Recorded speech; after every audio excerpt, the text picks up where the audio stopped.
Hi guys, welcome to yet another video. तो इस वीडियो में मैं रिव्यू करूंगा Parag Parikh flexi cap fund को और मैं आपको इसका डिटेल्ड एनालिसिस दूंगा। मैं आपको बताऊंगा कि इस फंड में आपको इन्वेस्ट करना चाहिए या नहीं, सारे रिटर्न्स और सारे इसका होल्डिंग्स का जो पैटर्न्स है सब कुछ मैं इस वीडियो में आपको बताऊंगा। So let's start the video. Parag Parikh flexi cap fund जो है उसका रेटिंग है 5 स्टार। ये 5 स्टार रेटेड फंड है। फंड का जो फंड साइज है वो काफ़ी बड़ा नंबर है, वो है 28,248 करोड़। क्योंकि ये काफ़ी पुराना फंड है और ये टॉप परफॉर्मिंग फंड्स भी है, इसीलिए काफ़ी लोग इसमें इन्वेस्ट करते हैं और इसका फंड साइज अभी काफ़ी ज़्यादा हो गया है इसी वजह से। इसका अगर एनएवी का बात करें अभी तो इसका एनएवी है 52.59 और मिनिमम इसका एसआईपी अमाउंट है 1000 रुपीज़। तो बात करते हैं इसका फंड मैनेजर्स का। तो इसका जो पहला फंड मैनेजर है वो है राजीव ठक्कर, जो कि मई 2013 से अभी तक है। मतलब जब से फंड शुरू हुआ था उसी वक्त से ये फंड मैनेजर इस फंड के साथ बना हुआ है।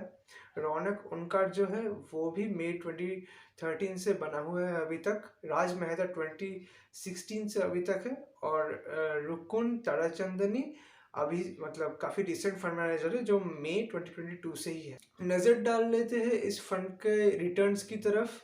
तो इस फंड का जो ऑल टाइम रिटर्न है वो आज के डेट में है 18.6%, जो कि कोई भी फ्लेक्सी कैप की तुलना में सबसे ज़्यादा है। इतना ज़्यादा कोई भी फ्लेक्सी कैप फंड नहीं दे पाया है रिटर्न लॉन्ग टर्म में।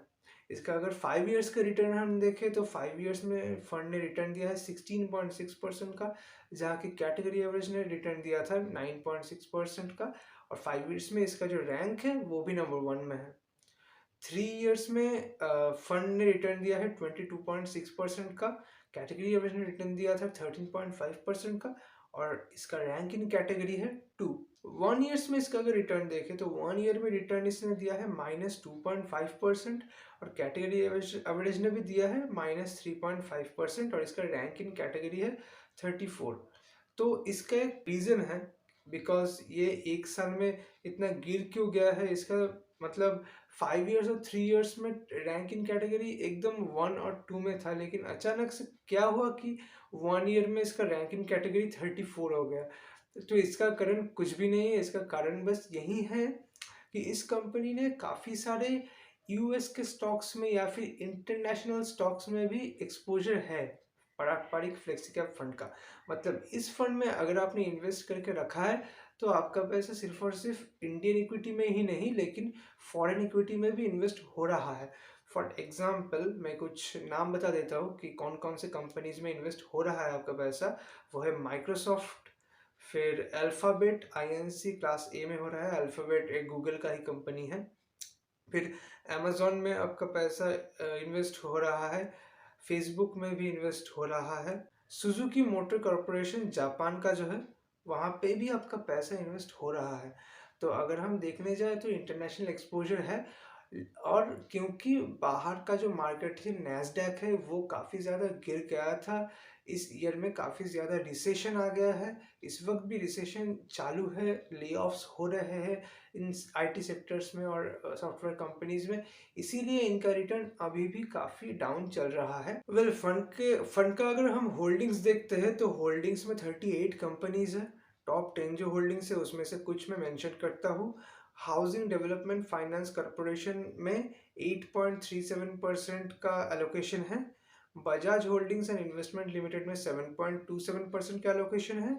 आईटीसी लिमिटेड में 7.12% का एलोकेशन है। एक्सिस बैंक में 5.94, आईसीआईसीआई बैंक में 5.92, एचसीएल टेक्नोलॉजीज में 5.46 और बाकी जो सारे कंपनीज है वो 5 या 5 से कम का ही उनका एलोकेशन है। तो पारंपरिक फ्लेक्सी कैप का अगर हम इक्विटी, डेट और कैश का स्प्लिट देखें तो इक्विटी में इसका पैसा है 85.7%। मतलब इक्विटी में इनका टोटल एलोकेशन 85.7% है। डेट में इनका एलोकेशन 10.2% है और कैश इन्होंने बस 4% होल्ड करके रखा है। इक्विटी सेक्टर एलोकेशन की अगर बात करें हम तो सेक्टर एलोकेशन में फाइनेंशियल्स में 36.7% है एलोकेशन, सर्विसेज में 16.5% है, टेक्नोलॉजी में 12.7% है, एनर्जी में 11.5% है और बाकी जो सारे सेक्टर्स है उनमें 10% से कम का ही एलोकेशन है। एडवांस रेशियोज का अगर हम बात करें, एडवांस रेशियोज में बीटा जो है, बीटा है 0.78%, जो कि एक काफ़ी अच्छा रिस्क एडजस्टेड रिटर्न है। बीटा 1 से कम है, काफ़ी ही कम है, तो ये काफ़ी अच्छा रिस्क एडजस्टेड रिटर्न दिया है फंड ने। अल्फ़ा जो है, अल्फ़ा 6.89 है, जो कि काफ़ी अच्छा अल्फ़ा है। अगर हम कंपटीशन का बात करें या फिर अगर हम कैटेगरी एवरेज का बात करें, तो उसको फेयरली बीट किया है फंड ने। शार्पेज का है 1.02 और सॉर्टिनो फंड का है 1.09। फंड का जो एक्सपेंस रेशियो है, एक्सपेंस रेशियो है 0.76%, जो कि काफ़ी रिजनेबल है, और ये डायरेक्ट प्लान के लिए ये एक्सपेंस रेशियो है। गाइज, अगर हम इस फंड के बारे में फाइनल कंक्लूजन दे, तो मेरे अकॉर्डिंग यही है कि ये फंड पोटेंशियली काफ़ी अच्छा फंड है। इसका जो फंडामेंटल्स है काफ़ी बढ़िया है। इनके जो फंड मैनेजर्स है, फंड मैनेजर्स भी काफ़ी दिनों से जुड़े हुए हैं इस फंड से।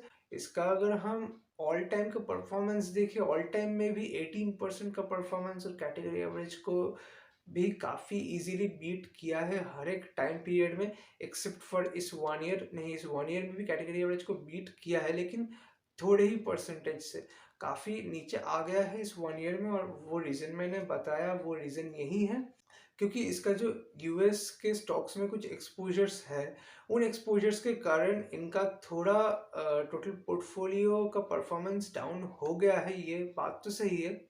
लेकिन as a mutual fund, as a flexi cap fund, ये हमेशा टॉप परफॉर्मिंग म्यूचुअल फंड रहा है लॉन्ग टर्म में। और अगर आप लॉन्ग टर्म के लिए इन्वेस्टमेंट करना चाहते हैं या फिर लॉन्ग टर्म को विषय रख के इन्वेस्टमेंट करना चाहते हो, तो ये फंड एक मतलब one of the best option अभी भी बन जाता है।